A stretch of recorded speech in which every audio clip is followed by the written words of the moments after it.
और अब देख लेते हैं 5 मिनट में 25 खबरें।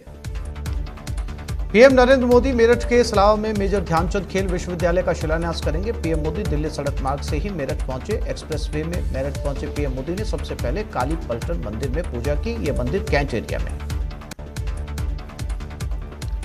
इसके बाद पीएम ने शहीद स्मारक में अमर जवान ज्योति पर शहीदों को नमन किया और मंगल पांडे की प्रतिमा पर पुष्प अर्पित किए, श्रद्धांजलि दी।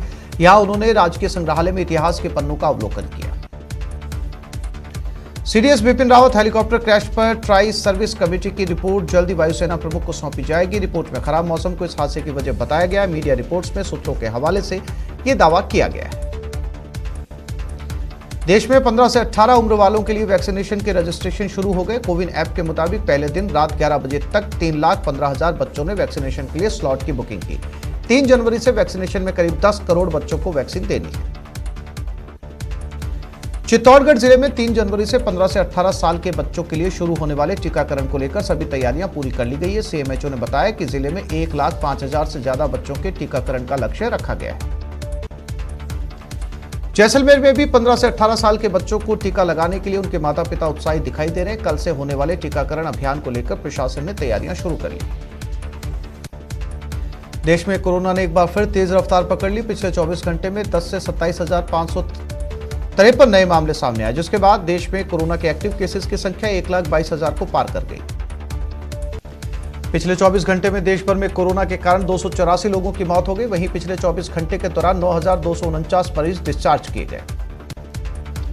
देश में ओमिक्रॉन के केसेस भी तेजी से बढ़ रहे हैं और अब ओमिक्रॉन देश के 23 राज्यों में पहुंच चुका है और देश में ओमिक्रॉन के 1523 मामले सामने आ चुके हैं। ओमिक्रॉन के खतरे के बीच दिल्ली में कोरोना के मामलों में 50% का इजाफा हुआ है। राजधानी में शनिवार को 2,716 लोग पॉजिटिव पाए गए की मौत हुई। राजस्थान में भी कोरोना के केसेस तेजी से बढ़ रहे हैं, जिसके बाद सीएम एक्शन में है। सीएम गहलोत आज वीसी के जरिए राजनीतिक दलों, एनजीओ और धर्मगुरुओं के साथ बैठक करेंगे। प्रतापगढ़ जिला पुलिस ने आज शहर में रूट मार्च निकाला। इस दौरान पुलिस ने कोरोना को देखते हुए लोगों को जागरूक किया और मास्क पहने और सोशल डिस्टेंसिंग की पालना करने की अपील की। तेलंगाना सरकार ने सभी प्रकार की रैलियों, सार्वजनिक सभाओं और सामूहिक सभाओं पर रोक लगा दी है। सार्वजनिक स्थानों पर मास्क नहीं पहनने पर 1,000 रुपए का जुर्माना सख्ती से लागू करने के निर्देश दिए गए। कोरोना से संक्रमण के मामले में फ्रांस अब अमेरिका, भारत, ब्राजील, ब्रिटेन और रूस जैसे देशों की सूची में शामिल हो गया, जहां 10 मिलियन से ज्यादा संक्रमण के मामले दर्ज किए गए। नए साल पर सीएम गहलोत ने जरूरतमंदों के बीच कंबल बांटे। सीएम के नए साल की पहली रात रैन बसेरों का निरीक्षण किया और कंबल बांटे गए। उन्होंने रैन बसेरों में व्यवस्था देखकर खुशी जताई। मिशन 2023 को लेकर बीजेपी एक्शन में। इसी कड़ी में आज प्रदेश भर में पार्टी ने मंडल चलो अभियान का आगाज किया। इस दौरान प्रदेश अध्यक्ष सतीश पूनिया समेत वरिष्ठ नेताओं ने कार्यकर्ताओं को जीत का मंत्र दिया। लोकसभा स्पीकर ओम बिरला ने कोटा में जनता दरबार लगाया। बिरला ने लोगों से मिलकर नए साल की शुभकामनाएं दी और उनकी फरियाद भी सुनी। सीकर में स्कूली बच्चे की बेरहमी से पिटाई का मामला सामने आया। इस मामले में 2 शिक्षकों के खिलाफ केस दर्ज किए गए।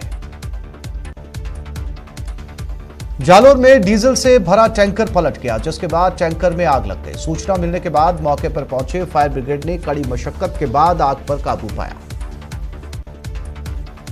उदयपुर में बड़ा हादसा टला। जानकारी के मुताबिक डबोल इलाके में एलपीजी सिलेंडर भरा एक ट्रक पलट गया, जिसके बाद 3 सिलेंडर लीकेज हो गए। हालांकि समय रहते फायर ब्रिगेड ने स्थिति संभाली और सिलेंडर हटा लिए गए। कोटा के उद्योग नगर थाना इलाके में एक युवक को दोस्तों के साथ नए साल का जश्न मनाना भारी पड़ गया। शराब के नशे में मामूली कहासुनी पर उसके दोस्त ने लोहे के सरिये से उसकी पिटाई की। घायल को अस्पताल में भर्ती करवा दिया गया है। नए साल में प्रदेशवासियों को सर्दी और सताएगी। प्रदेश के कई जिलों में पारा जमाव बिंदु के करीब पहुंच गया। 2 दिन बाद फिर बरसात की संभावना जताई गई है। श्रीगंगानगर में नए साल के दूसरे दिन भी हाड़ कंपकपाती ठंड का दौर बरकरार है, जिससे जनजीवन अस्त व्यस्त नजर आ रहा है। लोग ठंड से बचाव के लिए अंगीठी, हीटर और अलाव का सहारा ले रहे हैं। जैसलमेर में भी तेज शीतलहर के चलते ठिठुरन बढ़ गई है। शहर में सुबह से कोहरा छाया नजर आया। लोग सर्दी से बचने के लिए अलाव का सहारा ले रहे हैं। कहीं लोग गर्म पेय पदार्थों का सेवन कर रहे हैं। उत्तर प्रदेश के कानपुर में घने कोहरे और शीतलहर के कारण लोगों को परेशानियों का सामना करना पड़ रहा है। लोग ठंड से बचने के लिए आग का सहारा ले रहे हैं।